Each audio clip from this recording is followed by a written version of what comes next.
I was preaching, and I was kind of animated, and I'd get out down in the aisle, and I'd use my hands, and my wife was sitting on about the second pew over there, and she kept trying to get my attention. And I've got a one-track mind, and I mean, I'm just hammering down. I'm telling you right now that God, I'm one of those. Amen. And she's going, hallelujah. Hey. And finally, in the middle of it, I done put my hands in my pocket, and I was just going at it. And she goes, psst. And I said, what? She said, fine, I won't tell you. Hey, everybody, welcome back to the Hayden, Alabama podcast. I'm Philip. I'm Shane. I'm Joe. And I'm Keith. We're coming to you from the Clark County Fest here in Quitman, Mississippi. So we're set up here right by the stage. We got some good old gospel music playing. Amen. And we and this is wait a minute. Wait a minute. When we arrived at Quitman, they gave me a bodyguard, and his name's Nolan. Hi, I'm Nolan. And he approves this message. Yeah. Hold on. He got something else to say. They also call me Big Daddy because I'm Big Daddy's bees. I do honey and beekeeping. I play the piano. I'm a preacher. I'm all that. Amen. And he's kin to Nanny Goat. And kin to Nanny Goat. That's right. Well, this is the first round of our storytelling. We don't even know what's in store for us today, but we found two people that'd be willing to come tell some stories. So, Mr. Joe, tell a little bit about yourself so they'll know, and then tell you two stories. Well, Joe Gullick, I pastor here at East Pleasant Grove Church in Quitman, Mississippi, and I've been in the ministry, been pastoring for 31 years, and we were talking about stories, and I thought, I've got a lot of jokes and a lot of stories, but most of them's on me. When I preached, how you go back and, used to to record everything on the VCR tapes. Then we went to DVD. Now we're live Facebook and stuff. And you go back and you watch and you think, what was I thinking, But one of the things that took place, and I was probably been pastoring 4 or 5 years, and I used to wear black suits all the time, white shirts, and I always had the whitey tighties on. You know what I'm saying? That was before the American Eagle and all the stuff. And you're dating yourself a little bit. Yeah. So, and I was preaching, and I was kind of animated, and I'd get out down in the aisle, and I'd use my hands, and I'll never forget. My wife was sitting on about the second pew over there, and she kept trying to get my attention. And I've got a one-track mind, and I mean, I'm just hammering down. I'm telling you right now that God, I'm one of those. Amen. And she's going, hallelujah. Hey. She's trying to get my attention. And I'm trying to ignore because I didn't want to lose that train of thought. And finally, in the middle of it, I done put my hands in my pocket, and I was just going at it. And she goes, psst. And I said, what? I mean, I'm lost in the middle of this. She has my undivided attention. What? She said, fine, I won't tell you. Your britches are unzipped. Oh, my son. And literally, you look back at the tape, you could see it. It was going, hello. It was terrible, brother. Curtains open, curtains closed. Exactly. And when you put your hands in your pocket, that makes it worse. Yeah. You lose all your room, all your expanded material. And I'm talking about this is black suit, whitey-tighty days, And at that point, when she said that, fine, I won't tell you your britches are undone. Everybody. The place erupted. Yeah. And that's when the preacher goes, okay, let us pray. Yeah. We're done. We're toast. Every head bowed, every eye closed. It's over with then, brother. I'm just telling you then. You just shut your book and say, well, Lord, we need your help. Like an overstuffed Oreo cookie down there. Yeah. Yes, sir. For real, brother.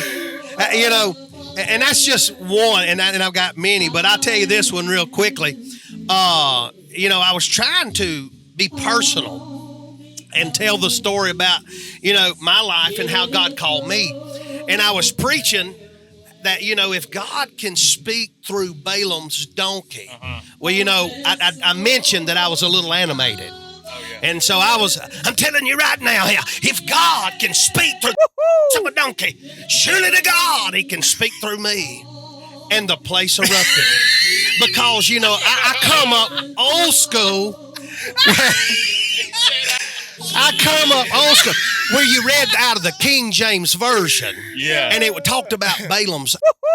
Yeah. And so I was trying to be politically correct and King James correct at the same time, and I got it all mixed up. And so, jokes on me. These are just a few of the things of 31 years. And you're going to collect them.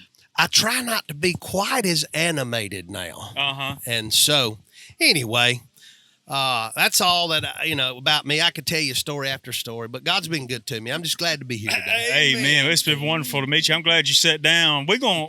Miss Keith said he's got some. Tell a little bit about, give him a little background. You work where? I worked at the paper mill over in Choctaw County, which is a neighboring county in Alabama. And, man, if somebody would get down and write a book about that place, of course, most of the stories can't be told in polite company, but I remember one as an old boy as a millwright. So he brought in his lawnmower blade, and he was going to sharpen it up, get it all, on the grinder there in the shop. And somebody else had to be paying attention to him, and he's grinding that blade, and he turns it over and starts grinding the backside of it. And somebody said, why are you sharpening the backside of that blade? He looked at him just straight and said, you don't never know when you might want to pull this lawnmower backwards. Same old boy, he was out there with a drill, and he was going to mount a fire extinguisher to a column out there on the floor.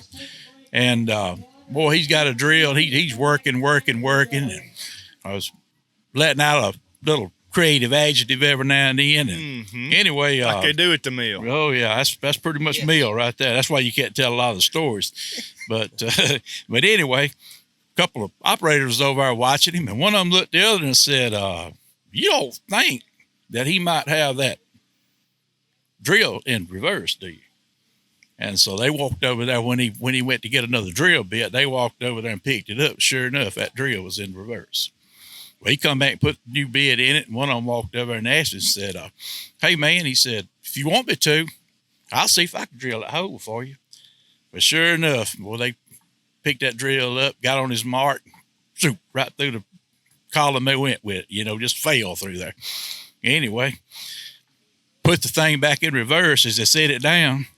And so the old boy, he got on his next mark, and boy, here he went, wore that drill out. Now, he done that poor old man that way for about 30, 40 minutes, before they finally let him in on what was going on. You don't care. It ain't their money, is it? He was just going to watch him work. I guess if you go sharpen the backside of a lawnmower blade, I guess you don't know that you need to put the drill forward, too. So they just sit there and watch himself. They just sit there and watch that. That's what we do. But that's typical meal. That's right friends. There. That's right. That's typical That's what paper friends meal. do. That reminded me, Mr. Keith, we was working on a dozer the other day. We had to build a little pad over there close to where we're at.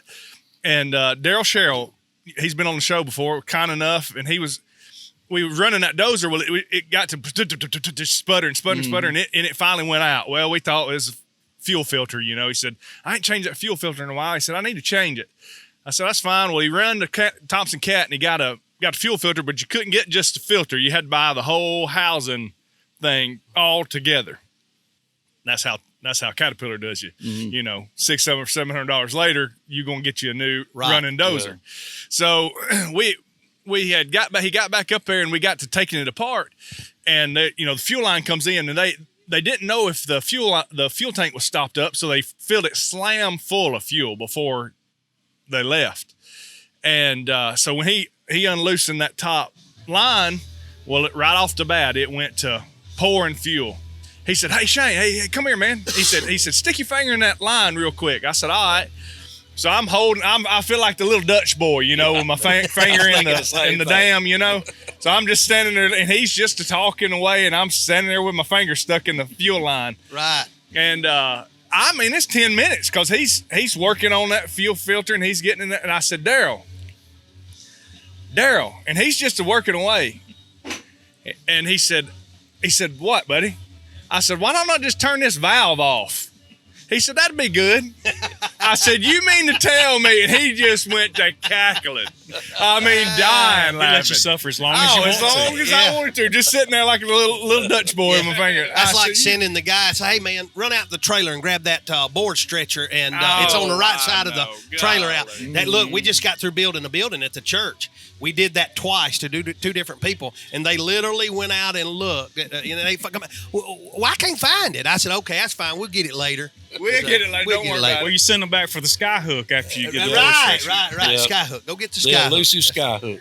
That's right. Sure did. Let me sit there with my finger in the hole. Now, before we go too far, you told us a story. Y'all were kind enough to take us out to dinner last night. We had a fine Man, dinner. what a dinner! We that appreciate was. that. You went Well, in no, good grief, son. I You mean, know why? he'd had to go back to the mill again and hit an overtime Get shift. it, he had another job.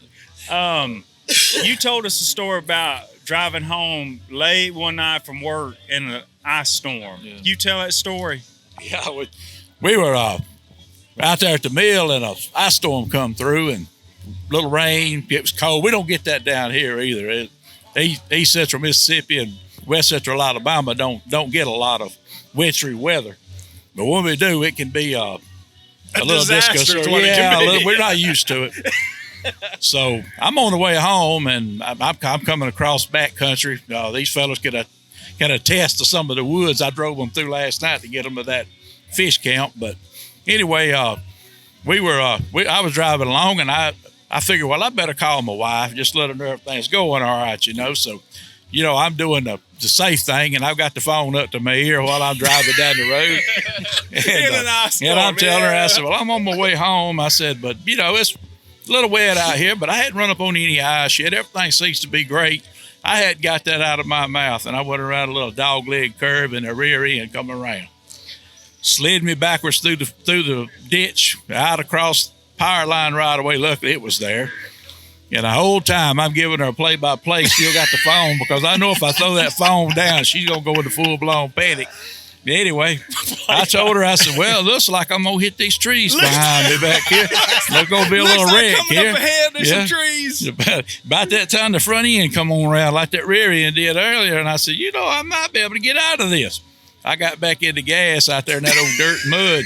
Back through Put her to the floor, buddy. Back through the ditch I came. Of course, when I went out on that pavement, I'm in ice again. So it got a little squirrely, but I finally got it leveled out. Come on. But somebody said, why didn't you throw that phone down? I said, oh, no. She'd have called 911 if I threw that phone down. Was this my Rhonda had little to white know. truck that I got out of the deal? No, it was a It's a little different truck. it was a Okay, little okay. Chevy car, Okay, actually. all right. I was just wondering. No wonder that thing, Yeah, the little Miss Guinness Rhonda said she wasn't paying no attention to the play-by-play. She was just sitting there just praying. Yeah, Lord, Lord help me, help I Lord tell help me. you what, the Lord took care of that situation, because I wasn't good enough to did all that with one hand. But I did. You mean you ain't been watching Red Farmer over on the dirt track? You don't think you can around this way, around that way?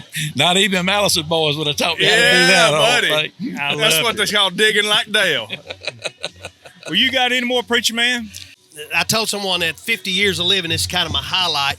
Got an opportunity. Last night was homecoming for Quitman, and we paid to have some pilots do a flyover. When they get to that point in the national anthem, here comes airplanes. It's a pretty cool deal. And they were telling me that they were going to get these guys who had fighter jets from the Korean War, 1946 to 1953. And I said, man, that would just be amazing. I said, well, hey, do you want to ride? I said, do I want to ride? Do I? And so last night I got the privilege to be in the lead jet, our lead plane, and do the flyover. And it was an experience that you can't even explain. It was absolutely amazing. And so I'm thankful to have had that experience. Can we know about that one little part you told us about? Which part? He lets you do a little Oh, something. yeah. When he did give me the wheel, or whatever that thing's called. He said, okay, big guy. Well, we done the flyover. He We should have gave Jesus the wheel. Look, he done blew the smoke. We done left Quitman. We're headed back to the Navy base and are up that way. And he said, all right, big guy, it's your turn. I said, my turn? My turn for what? And he said, well, you can take over. And he took his hands off. And I reached and grabbed it, and my anxiety went through the roof, Your blood pressure immediately My blood skyrocketed. pressure, yeah. Because every time you moved, you felt it in that plane, man. every move. And I tensed up, and what I didn't realize when I was tensed up, that I was pulling it toward me, and the nose of the Gaining plane was elevation, baby. and he finally said, "Hey man, you got to push forward." And so we had to, Hey, buddy. Hey, we're getting out of our he said, airspace "Now, here." look, don't panic." He said, "Loosen up. You're okay. You got this." And so for a total of 3 minutes, I was flying the plane, but I didn't enjoy nothing about the trip during those 3 minutes. And so he took back over, and we had a safe landing, and it was great. I mean, it was really a cool experience. That is cool. He wouldn't have been like old Sully. He couldn't have made a water landing out there in that reservoir because that thing that showed reservoir. there ain't enough water out there to make a Right. It was a little harder landing. Let me tell you a funny story about the reservoir, okay? So we got Josh with us. It was our IT guy, kind of helps us with our technology stuff, hooking up. And Yeah. so we invited him to come down after we had booked with Miss Rhonda where we're staying at the cabin. And I told Josh, he said, "Where are y'all staying close by?" I said, "Man, I'm pretty sure it's a state park down there. Can't be too many." Well, that's a lie. Mississippi's covered with state parks. But I didn't know that, So I just looked on the map, Quitman, Mississippi State Park. There's Archusa right there. I said, "This is it." That's it. I seen him a pin. Yeah. Well, he books an Airbnb that's just close to Archusa. So he gets here last night, and I told him, I say, "It's state park. It's there's a lake on the map. Man, it looks really nice." So he brought us fishing poles, all kind of Jungle. stuff. Welcome to the jungle. Oh, no. He got home. Different podcast, right? Yeah, He got here about, I guess it was about 4:30. He sent me a picture.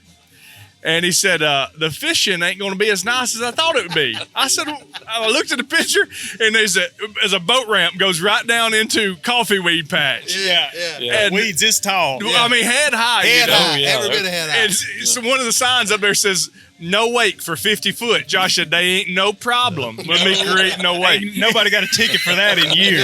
Nope. So we found out last night at supper why that was the case. Yeah. And the dam broke on the Archusa State Park Lake and drained her slam dry. And I'm talking about bone And dry. the second time it's happened is a bad thing. Man. Well, I think they're going to get some water back in it. Though. Now, they're working on it. It might take a couple of years, but other than the creek running through it, we don't have any water in it right now. Yep. Well, that was funny. I laughed when he sent that. But he said the fishing ain't near as good as what I thought it might be. Right. Well, fellas, this was a fine first round. Lord only knows what we're going to do next, but I appreciate your stories. Hey, All thank you right, for letting us come be a part of it. Yep, we enjoyed it. All right, guys. Stick around. Are you in trouble? Well, we hope you're not. But just in case you are, we know a good lawyer. Whitney Island here in Hayden, Alabama has law services. Or maybe if you're not from Hayden, I'm sure she'd be happy to hear from you. So check her out at islandlaw.com. We appreciate Whitney and her sponsoring the show. Chad has joined us. This is, I don't know how it's going to be in the editing, but I think it's going to be number 2. All right. Of how it goes. Chad's a local legend. I'm going to let you introduce. Tell everybody what you do here in Quitman. Well, I wouldn't necessarily say a legend, Yeah. but I do a pretty good bit around here, and I'm not bragging by no means, but I run a local Facebook page called Clark County Hot Topics, and that page was started back in 2008 or 2009, whenever my grandpa actually loved listening to the police scanner. Oh, And man. so, he wanted to know where if a siren went by, he wanted to know where it was going, a police or fire or an ambulance. So around that time, they changed up the frequency to the radio so you couldn't hear it no more. So I had access to all the equipment, so I started the page, and since then I've kind of blown up. I think I told you earlier, we're over 500,000 or right at almost 1 million at times, depending on the story, each week. So we're doing pretty good. That is fantastic. But you were kind enough to let us say a few words on your show, and we said we're only going to do it if you'll come tell a story with us. That's right. Because we're storytellers. Right. So we're going to sit back, let you have the mic. You tell us a story. The story that I want to tell you that sticks out in my mind the most is, you know how whenever you're a small child, you always want to get all the expensive toys and all the shiny, sparkly stuff. And one year I went out in the county. I went to visit a family that I was trying to help, and there was a little kid. I can't remember his age. He was a smaller guy, and I get emotional talking about this. But that little kid, instead of him wanting all the shiny toys and everything, all he wanted for Christmas was a football. He wanted a football for Christmas. And so kind of emotional, but we helped him out. Let's just say that we helped him out a whole lot. So the Lord laid it on my heart to help him, and ever since that moment, when I saw the happiness and the joy in that kid's eyes. Well, tell us about giving it to him. When we delivered it, we had a whole bunch of stuff, man. We had more than one football, I can assure you that. But we went out there, and the mother and dad, the parents, the guardians, or whoever they were ecstatic, man. They started crying, and that's what makes it all worthwhile. Oh man, and makes it. He was just as happy as he could be. Once he started tearing into those gifts, it was like you couldn't do anything else any better at that moment because he was so happy. That's special, man. So, like I said, it's kind of one of those things, man, where that moment has led into more things. So I try to help people, cancer patients and other things that go on in the county where I can personally help through my platform. I always try to do anything I can and everything I can to help. Well, man, that's good. Well, thanks for stopping by. Yes, sir. And we're gonna still just keep on enjoying what we're doing here. All right. Good luck to y'all. Thank y'all so much. Thank you, friend. Appreciate you. Appreciate you. Hey, everybody. Welcome back to Hayden Alabama Podcast. I'm Philip. I'm Shane. I'm Rhonda. I'm Pam. Let's use your mic, Miss Rhonda. I'm Rhonda. Do it again. No, we ain't doing that again. It's perfect. All right, so we're still here in Quitman, Mississippi for Clark County Fall Festival. We got some more guests here. Tell us just a little bit about yourself before we hear these two good stories. One story that is supposed to be a real good one, right up my alley. So I'm Rhonda's daughter is what I'm known as around here. So I'm Pam. Keep going. I mean, what else is there I'm Pam, and that's what else it. is there to know? I'm Rhonda's daughter. I mean, that's all Clark County knows about me. But you grew up here in Quitman. I grew up here. Yes, I was born in South Carolina, but raised here. You ran these roads, yes. didn't you? Let me tell you, Yes. this is my child. She will graduate in December with an RN BSN. Mm-hmm. She's planning on going back and becoming a nurse practitioner in the pediatric field. Taking care of them babies. Yeah, she's always done it. She I thought started she was- from the time she graduated nursing school till today. She's done it. Well, good for you. Congratulations. Hey, If for Thank some you. reason I don't talk to you again for December, congratulations. Thank you. Well, tell us a story now. Take us on out there. So the ghost story that y'all want to hear is Dad is 6'1". At the time, my brother was 6'1", but he's now 6'4". But in Mom and Daddy's house, so I was probably 12 years old. My grandfathers passed away when I was 6 and 7 years old, and so I didn't have any grandfathers growing up. And so anyway, one night I was laying in bed, and somebody had left the kitchen light on. And so it kind of glowed into the hallway, and my bedroom door was open. And I kind of rolled over in the middle of the night and saw a figure in the doorway. And I said, "Dad?" And Dad didn't answer. And so I said, "Chris?" And Chris didn't answer. And I was just like, okay, there's an intruder in the house. There's something going on. Do I get up and run? Do I pretend I'm asleep? What do I do? And Okay. So what did you choose? well, I chose to hide out, basically. Play dead. I'm gonna dead. turn into a possum right here. Anyway, it was Dad's dad, and he just looked at me and he said, "It's just me, Grandpa. I'm just watching you. Go back to sleep." Yeah, like you can go back to sleep after that. How long had he been gone? I was probably 12 at the time, so he had been gone 6 years at that time. So, yeah. I got chill bumps all over. So to you, It was real. Like, it was a figure standing there, looked like Dad or my brother. When Pam and Chris were little, her grandfather babysitted them. And so he always kept an eye on them. He always watched them. He was always there for them. At night, he would play with them. They would play the piano, and he'd dance around in the living room with them, and they just had a good time together. So it's only fitting that he was watching them. You ain't had no NyQuil before you went to bed. No, none of that. None of you that. believe in Black Panthers? Now we're getting somewhere. We talked We're finna build extensively. a case right here. We talked extensively last night at supper. Okay, either you do believe in ghosts or you don't believe in ghosts. And Right. I'm of the, I just don't believe them because I've never seen one, right? Right. Well, that's when Mr. Keith, your daddy, got on me a little bit. He's like, now, wait a minute now. Wait a minute. He said, have you ever read over in Luke? And I said, look, I don't want a Bible lesson now. Trying to eat something. Yeah. Leave me alone. I ain't ever seen one, so they ain't real, right? Right. So, but that's when this story come up, and Philip's Right. like, "Oh, I've got to hear about this." Yeah. So I mean, that's the only time I've ever I love seen it. him. So I mean, but I love I mean, he was the same height as both of them. So Have you ever just been sitting there by yourself and feel like somebody's watching you? Or The somebody's- Lord, yes, the Lord, Miss Rhonda. That's Well, how do you know he wasn't one of God's angels? I ain't saying he wasn't. I'm just saying that you asked me, have I? And that's who I say is watching me. The Lord is just keeping his eyes on me.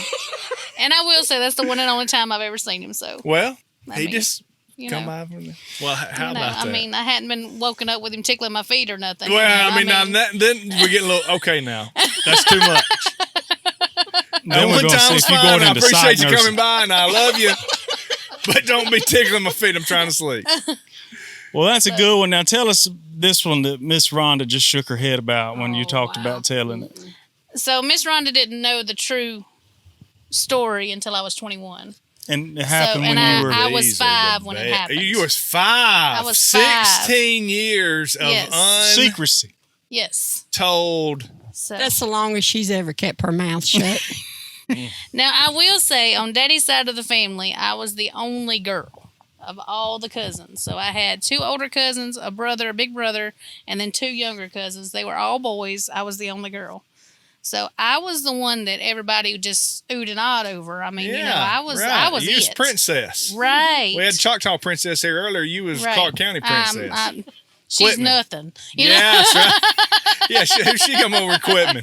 So, but anyway, so it's in the 80s. I mean, we got Saturday morning cartoons. You had 3 channels. That was it, you know. So it was boy cartoon, girl cartoon, boy cartoon, girl cartoon, you know. Well, my brother had just, I was going to say, I'm 5, so he's 7. Yeah. So we had just got through watching He-Man. Care Bears is coming on next. He flipped the channel. He has flipped the script on you. Yes. Because he was going to go watch Batman or Superman or whatever, but Care No, Bears Care was Bears coming on. on. The countdown was finna happen. Yes. Care Bear And so I- countdown. right, 5, exactly. 4, 3, 2, 1. So I said, Can't turn believe it you back. remember that. Turn it back. Turn it back. Simple request. Now, I will tell you this. On Saturday mornings, that was Mom and Daddy's sleep-in time. You didn't bother Mom and Daddy. Mm-hmm. It is cartoon time. Go in there, turn your cartoons on. And when we get up, we get up. But until then, you don't bother us. Leave us alone. You know? Re-resting. Right. So I said, turn it back, son. And he said, no. I said, okay. You're going to regret this, but turn it back. I'm going to give his- you One more chance to turn it back. And he refused to turn it back. And when he did, in this house that we were living in, there was, what kind of heater was that? Radiant heater. I'm sorry. Oh, that microphone. Radiant heater. Yes. It was the one with the little individual. The bricks. Yeah. Yeah. So it was in the hallway, and then the bedrooms were like 1, 2, and 3 in the hallway, you know. And so anyway, I went to that heater, and I reared back, and I kicked that heater as hard as I could kick it. And then I laid down on the floor screaming at the top of my lungs.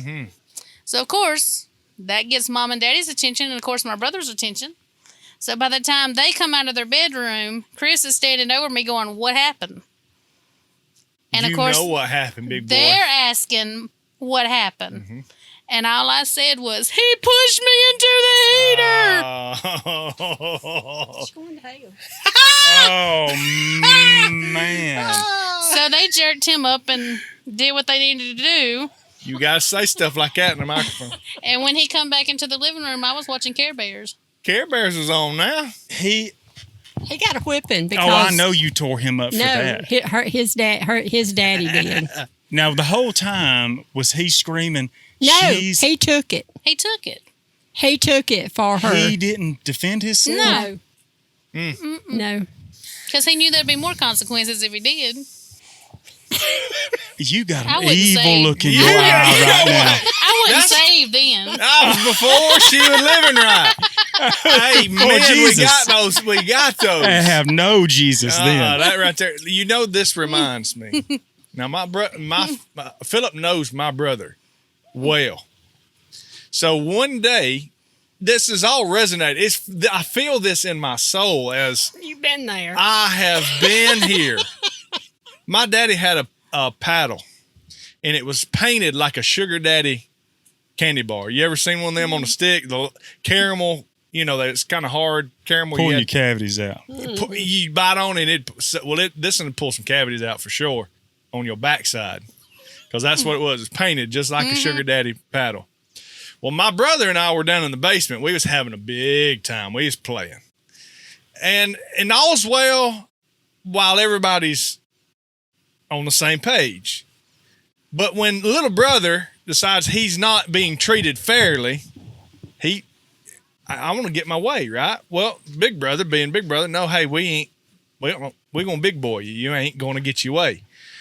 Well, he took it upon himself to formulate a manipulative plan, just like you have, young lady. Mm-hmm. And we began to push and fight a little bit. Well, I shove him pretty good. Well, he falls down. And then he starts squalling. And I thought, oh no, it's over with. He gets up and he goes and he stomps on we had the stairs going downstairs and then a platform at the bottom, and the stairs went right and left. You could go to either side of the steps because the way the steps kind of went into the wall. Well, he stomps on that platform and you can hear it echo, you know. Well, then he just lays down and kind of like this little crumpled up and just goes to wailing. And I'm looking at him like, what are you doing? Seriously, what's going on? Well, here comes Daddy. I hear him get up. I hear he's in his recliner. I hear he puts the recliner down and he's coming around.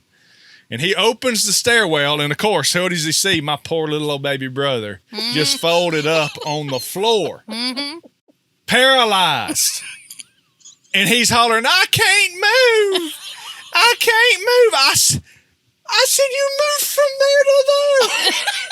I watched you 10 foot. What do you mean you can't? There was no explaining. Walton Shane Thomas, get up here.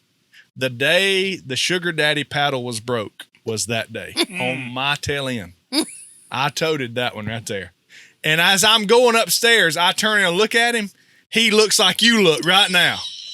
Just with that little possum grin, just ear to ear.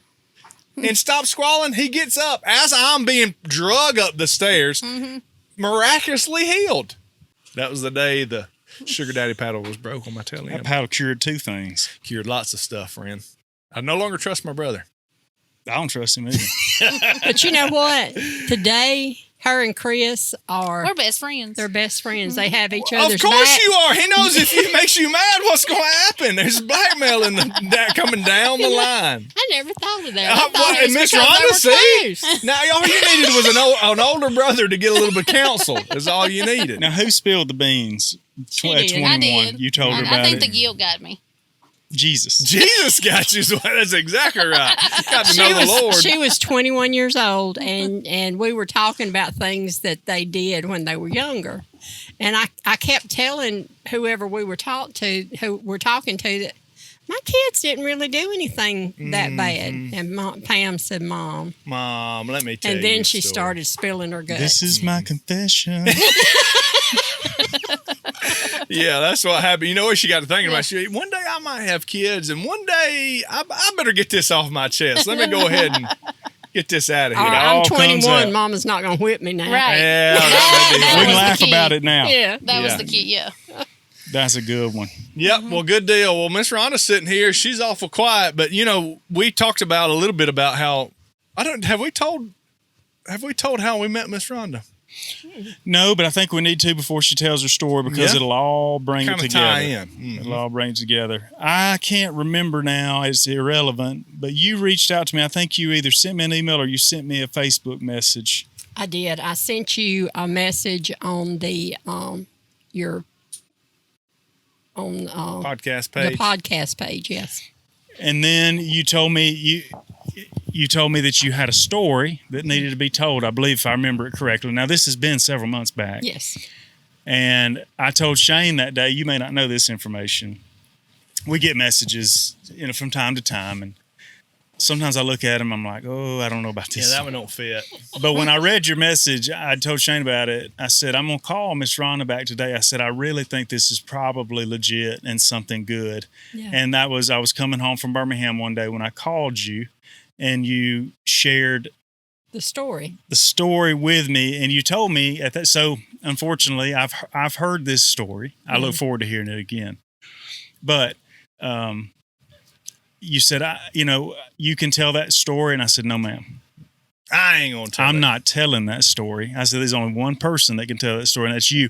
And that's when. So that led us here to Quitman. You said, well, would y'all be willing to come over?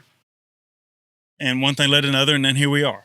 Yeah. So here we are. So that sets the story up. That's where we are. And then, last night we went and had dinner, and they've been nothing but super kind to us. This has been a wonderful day and a half. Well, you're new members of the family. Well, that's strong. So Just don't get me in trouble. Okay? Don't be telling those Is Pam stories. part of the family? Yeah, that's right. yes. Okay, well, I know who not to mess with. More guys to mess with. So without further ado, this is something I've been looking forward to for the Hayden podcast community to hear for a long time. So we're going to step out of the way. Tell your story. When I was 5 years old, and that's the earliest my memories are, I can remember standing on a piano bench and singing. My grandfather was a Baptist minister. He did a lot of revivals. He had 10 children, but 3 of the daughters traveled and sang, and my mom was one of those daughters. And so I've always loved music. Music has always been a big part of my life. My Aunt Juanita played the piano, and she would stand me on the piano bench next to her, and she would say, now you got to sing loud enough to where the people in the back can hear you. I had a microphone in my hand. So she wanted me to sing loud, and so that's what I did. My first song that I ever sang was Heaven Came Down and Glory Filled My Soul. And that was my song. When we went to different churches, that's the song I sang. So growing up, I always loved music. And when I became a teenager, I wanted to be the next Loretta Lynn. So that's an aspiring goal. Well, and God's blessed me. I don't brag about me because it's not me. What I have, God gave me. And I don't like for people to pat me on the back and say, oh, Rhonda, that was awesome, or anything like that, because I want you to thank God for it, because he's the one that gave me the voice I have. And, but when I was about 14 years old, Mom and Dad had gone to work, and I had laid out of school. And so your mother. I am my mother's child. Now we know, right? So... But I was at home. My brothers had gone to school, and Mama told me before she left, she said, well, if you feel better, straighten the house up a little bit. So I get up and I go in their bedroom to Mom and Dad's bedroom to make their bed for them. And there's a box, big strong box sitting there that the kids were always told to stay out of. You don't bother the box. You don't look in the box. You don't have anything to do with the box. Well, I noticed the key was in the top of it. They kept it locked all the time. There was no key to be found, but the key was in the top of it. So what do? They meant for me to look in it because they left me the key. So I pulled the box down. I sat on the bed and I start going through papers that I probably didn't have any business going through. But I found my birth certificate. I found my 2 brothers' birth certificates, and mine said I was born in New York. My 2 brothers were born in South Carolina. So I'm going, let me just look further into this. Well, down at the very bottom of my birth certificates, it says information has been altered because of adoption process. And I'm old enough to know what adoption is. So I'm sitting there looking at it, and I just, my whole world comes apart. Everything unravels. Because the person that I thought I was, I'm not that person. The people I thought were my parents may or may not be my parents. So I knew I was going to get in trouble if I mentioned it to Mama. So I let it lay for a few days, and Dad was gone from the house, and it was just me and Mama in the house one day, and I sat down with her, and I said, Mama, there's something bothering me. And I said, I need an answer. And I asked her about it. I told her what I did. I fessed up, and I told her, that I had found my birth certificate and mine was different from my brother's. And she kind of looked at me like she was hurt, because I had done something I shouldn't have done. And so she, I don't even remember now what she told me, but it was just, it didn't matter. So a few years went by. I left it alone. Keith and I got married on my 18th birthday, and we started our life together and our children. And I went back when my stepdad died. I went back and I sat down on the couch with Mama, and I said, okay, Mama, Daddy's gone. You need to talk to me. You need to tell me who my father is. And because there was no doubt in my mind that she was my mother. Mm-hmm. I'm 26 by now, and Mama still won't talk to me. She won't tell me anything, nothing. So I finally, a little bit later on, I finally got her to tell me his name. That's all she would tell me. She did let me know that she met him in South Carolina, and that's all she told me. So when my mother passed away in 2015, and I don't know why I didn't think of this before, because I used to leave when we lived in Mississippi and would visit up there. I would leave just in a tizzy, and I'd be mad at the world, because Mama wouldn't talk to me. She wouldn't tell me the truth. When she passed away and the funeral and everything was over, I was sitting there one day and I looked at my husband, Keith, and I said, I think I'm going to order one of those Ancestry.coms kits and do it and see what I find. So I did, and my sister and I lovingly call it We Spit in a Cup, sent it back to them, and a month later, I had a email from Ancestry.com. Well, when you open up your package that they give you, the first thing you see are your closest relatives, your mom, your dad, your brothers, your sisters, your aunts and uncles, and everybody that's just that personal family, the closest family to you. The first name on the list happened to be my mama's brother, and I knew who he was.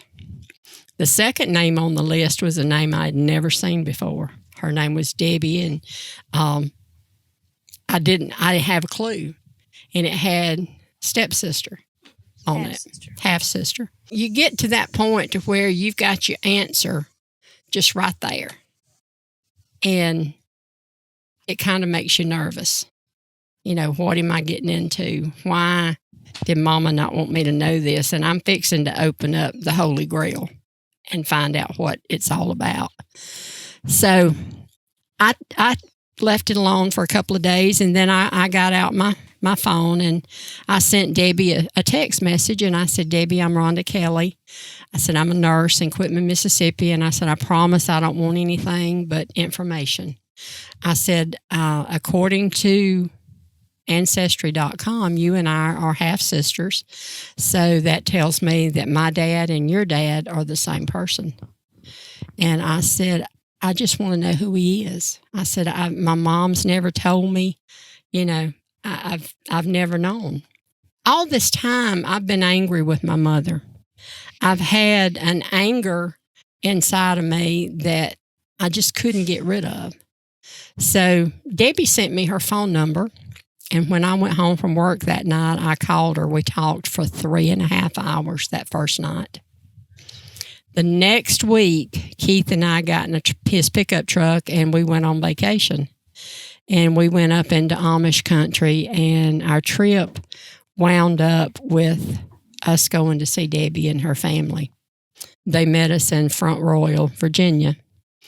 and we had supper together and talked. Keith and I were sitting on a bench in front of the restaurant, and this van pulls up, and a gentleman steps out of it, and he's got a little boy with him, and he's looking at me and smiling. So I'm thinking, okay, this is who I'm waiting on. So I walk up, and he said, "Are you Rhonda?" I said, "Yes." And he said, "I'm Mike." And he said, "This is Logan."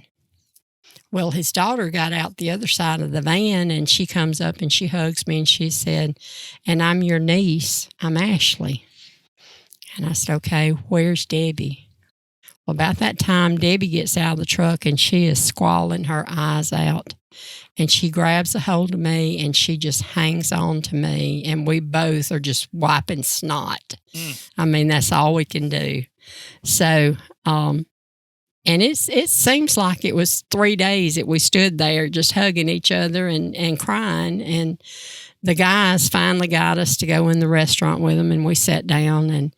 And I said, "Okay, Debbie, I've waited long enough. I want to know who is our dad."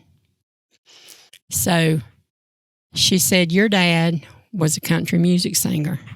She pulled out pictures. She pulled out recordings that he had, records and stuff. He sang in the late 50s, early 60s, into the early 70s. And as we sat there, she told me, I already knew his name. His name was Woodrow Ernest Cash. Everybody called him Ernie. His name was Ernie Cash, and that's what he sang by.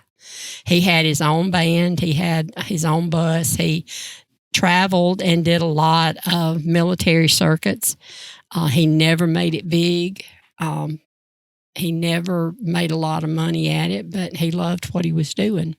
I brought home all this information that I had, pictures and everything, and about a year later, Keith and I got back in the truck, and we went to Maryland, where Debbie lives, and she gave me. I now own all of Daddy's music, his original music. I have all of his recordings that he has ever done, and but my uncle played rhythm guitar for him.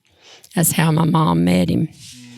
Back then, it was a life that was pretty rough. There was a lot of country music singers that didn't stay at home like they should. It was nothing for Dad was a good-looking man, and it was nothing for him to go home with hotel room keys in his pockets. And so I finally, after getting the whole story, I finally realized, well, this is why my mom didn't want me to know, because she sang gospel music. There's nothing wrong with that. He sang country, but there's nothing wrong with that either. You know, I'm their child, so I have no choice but to love singing. And I do a little country, I do a little gospel when I sing. We heard a little bit of that earlier. And but while we were visiting with Debbie, we got to talking about some of our relatives, and I was flipping through my ancestry page, and she was telling me about this one and that one, and we came across John Carter Cash.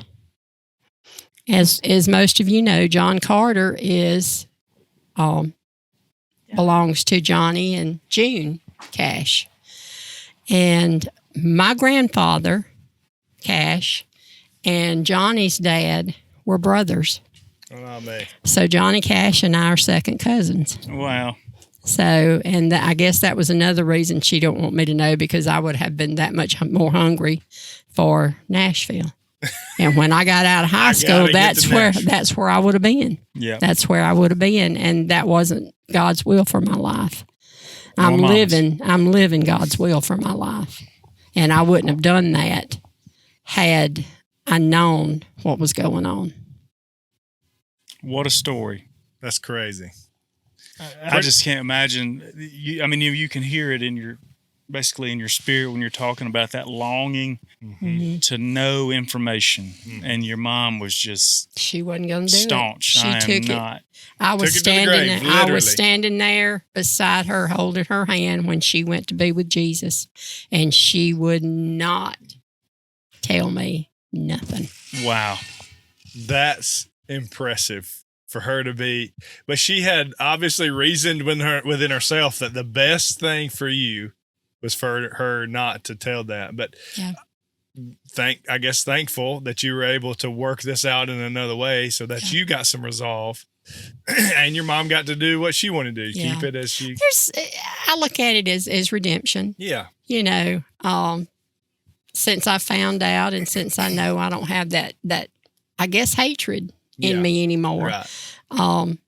Yeah, I'm proud of who my dad was. I'm proud of who my mother was. My mother did as much traveling as he did singing. They were on television. He was on television. My dad was the one that designed the Country Music Association in Myrtle Beach, South Carolina. I have paperwork that proves that. Now, how was your relationship with your stepdad? Can you talk about that? It wasn't good. Yeah. It wasn't good. Back in the 60s and the 70s, men just didn't take somebody else's child and raise it. I got you. And, of course, when they started having children of their own, which I have 2 wonderful brothers and a beautiful sister, and I have a stepsister that belonged to my stepdad. And, but I love them. They're not they're mine. They're my family. Mm-hmm. And we grew up that way. And I asked my brother, my oldest brother, I said, how do you feel about all this now that it's all come out in the open? And he said, just gives me more relatives to love. Yeah. Yeah. Can't change it. So, yeah, he said, I've just got more sisters to love. Yep. But Dad had 5 kids that, and each one of us was by a different woman. So, you know, I'm sure that was part of Mom's reasoning as well, because when I was 6 weeks old, I was born in Manhattan, New York, and when I was 6 weeks old, Mom had Dad bring she and I home to South Carolina, and she lived with her mom and dad because that's what you did in the 60s. You know, a single woman, you don't have children. Yeah. It was unheard of. It's not like it is today. Yep. And but that's my story. Sticking to it. That's a good one. I love the fullness of it, just full circle, and then at the end, a happy ending and more family is More how you family. looked at it, and More more love, family. and We got a little cash blood flowing through. and it. Yeah. you resolved It's a resolved. long time question, Yeah, which is a great feeling. yeah. And that's I love that more than I love knowing that I'm in the Cash family. Now I'll aggravate Keith and say I'm country music royalty. That's right. Big name. But, you know, I'm excited about not having that feeling in me anymore. Amen. It's all gone. Yeah. I have a clear conscience. I have a clear mind. My heart's clear, and God is just taking care of all of it. And I think this was His way of handing me what my mom wouldn't. Well, you've been wanting it a long time. Yeah. Amen and amen. I didn't tell you I was 50 when I found out. 50 years old. Wanted to know when you were 5. Mm-hmm. Found out when you were 50. Mm-hmm. That's That's a long time coming. It's a long time. Now, Miss Rhonda, you got any more stories that you want to tell?